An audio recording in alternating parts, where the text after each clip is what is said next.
Good day, everyone. Scooter here at Granville Guitars in St. Petersburg, Florida, coming to you from the Granville Guitars World Headquarters here on 95th Street in St. Petersburg. Today we're going to be taking the first step toward the complete reclamation of this 100-watt Marshall Super Lead amplifier. Taking a quick peek at the label on the thing. It's a 76 Super Lead, and it has been screwed over pretty good. It currently belongs to a customer of mine, and formerly, according to what he was told, belonged to somebody belonging with Joan Jett and the Blackhearts. And it has seen some work. It's seen some it's seen some trouble. As you can see here, there's a repair label from Time Electronics in Union, New Jersey, and scanning on along the back here, it has had a line level effects loop installed, or at least it says so on the outside. We'll take a peek here in a minute. It has a 5K slave out that's been added, a couple of speaker jacks, non-original impedance selector. Looks like the cord may be original, actually, which is kind of surprising because it's one of the few things on here that's original. These filter caps that are on here are not only not original, they're not original values. It's a common mod. We're going to undo that. Loaded up with some JJ's fine tubes. Not sure what the preamp tubes are yet. Doesn't matter, because they're all going away.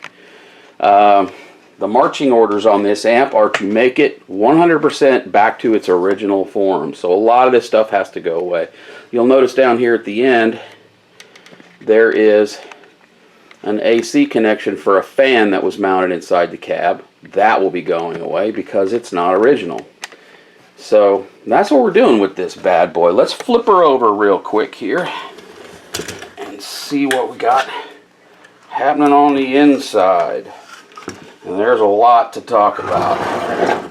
There is just a whole bunch of naughtiness going on in here. There's not a whole lot of originality. It says modded by John Sewer or Shure. I'm not sure who, or I'm not sure. I am sure who he is, obviously. I'm not sure how you pronounce his name correctly. If someone could correct me, that would be great.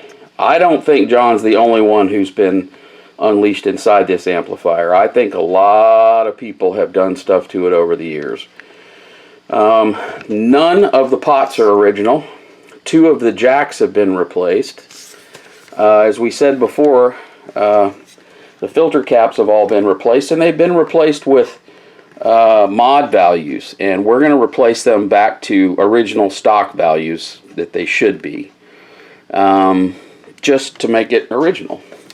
One of the things that was done that we'll probably leave alone, as you can see here, the power tube sockets have been replaced along with all their wiring, the screen grids, and that's real good work. Someone did a fine job there. So that stuff's probably going to stay the way it is. This poor board has been soldered to so many times in many places that I'm not going to show the underside of it here. I've already had a look at it and reinstalled it. There's just really nothing to solder to on the underside that's reliable anymore in a lot of cases. So we are completely redoing the amplifier.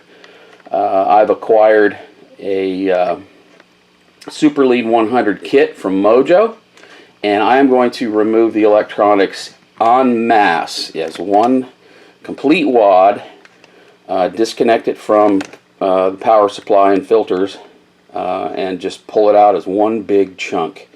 And we're just going to start all over from scratch. But I wanted to give everybody a look at what was here before we started in all its heinous glory. Back in the days when we used to modify these amps, this is kind of what we do. We modded them. And we did all kinds of crazy things. Well, not so crazy anymore, and a lot of players, including the current owner of this amp, would like to see it restored to the way it was in its original glory. Let's take a quick peek. Set the tripod back again here. We'll take a quick peek around front. You can see there's a third switch that's not even wired to anything currently on the one end. This one here, it's not even hooked up. It was drilled into the JMP logo. Probably a switch for the fan at one point, maybe. Who knows? But it's going away. Original pilot light is still there, and you can see that it's had some extraneous nomenclature added to the front panel. It's upside down, but you can see it. Gain and master instead of 1 and 2, and then high and low, etc.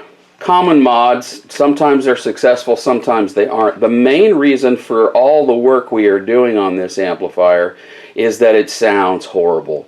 It just sounds wretched. It's buzzy and fizzy and just not, it doesn't sound the way a 76 Super Lead should sound. So the goal here is to retain the original iron, which is a lot of the sound, and make this amp back into a champ again. So this concludes part 1 of our little video here.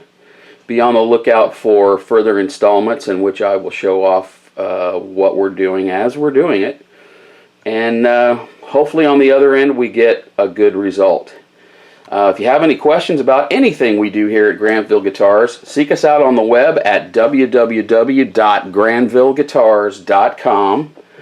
You can also find us on Facebook, and check out the new WordPress blog from Granville Guitars, A View from the Granville Bench. Thanks for looking in. Have a good day.